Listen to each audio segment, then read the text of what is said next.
So when you go to teach chromatic chunks, tell the students to turn to page 69 and look at chromatic chunk number 1.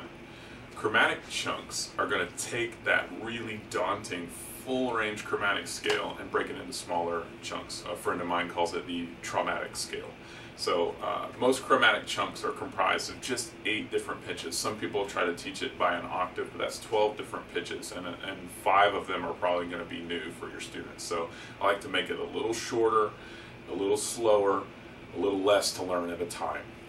Just like a full range chromatic scale, the chromatic chunks are going to use sharps when you're going up and flats when you're going down.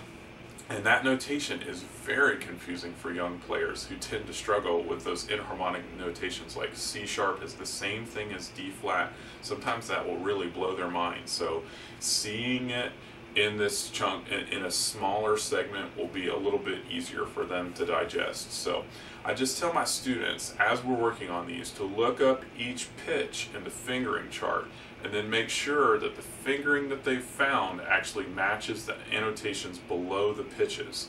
Sometimes they'll find a B flat or an A sharp fingering, but it'll be the alternate one, or it'll be the wrong one, because in the chromatic scale, especially on woodwind instruments, we use different fingerings to be more ergonomic so we don't get blips and blops in between. So if you're a brass player, you may not know that, but this is a lot of effort for some students.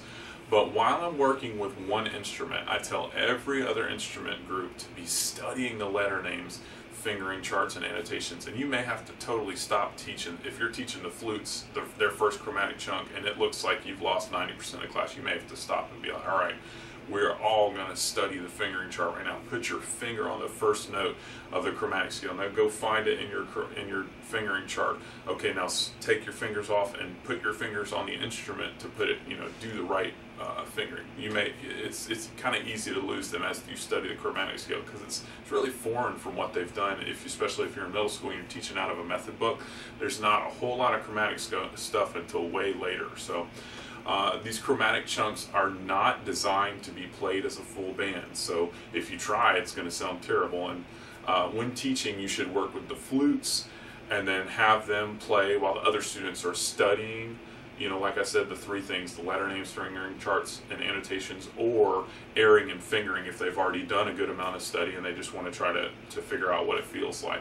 When the flutes get a good grasp on the first chromatic chunk, move on to the oboes and then have them play while the other students are studying flutes. You go back and either study number 1 some more if you didn't quite get it, or go ahead and study number 2.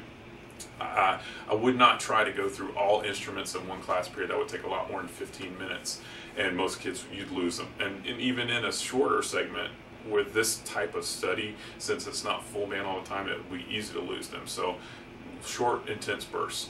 And I would try to only do maybe 2 or 3 instruments per class period when you're trying to teach these chromatic chunks at first.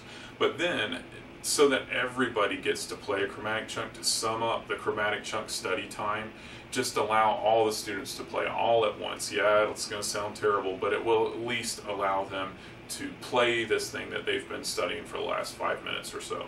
So you want to play these chunks very slowly at 66 beats per minute and have your students obey the annotations. Now, some students, like if I'm trying to teach this to a 6th grader, a lot of times I'll even say, okay, we're going to hold each note out for 2 beats or hold each note out for 4 beats, so that they have more time to think about what the next note, what the next fingering is. But you want to eventually get them to where they're doing each quarter note, at 66 beats per minute, and you want to gradually speed them up to 120 beats per minute.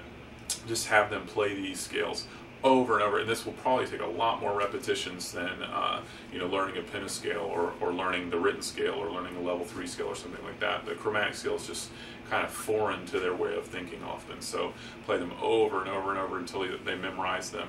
And remember to stay positive, don't be Dr. Doom.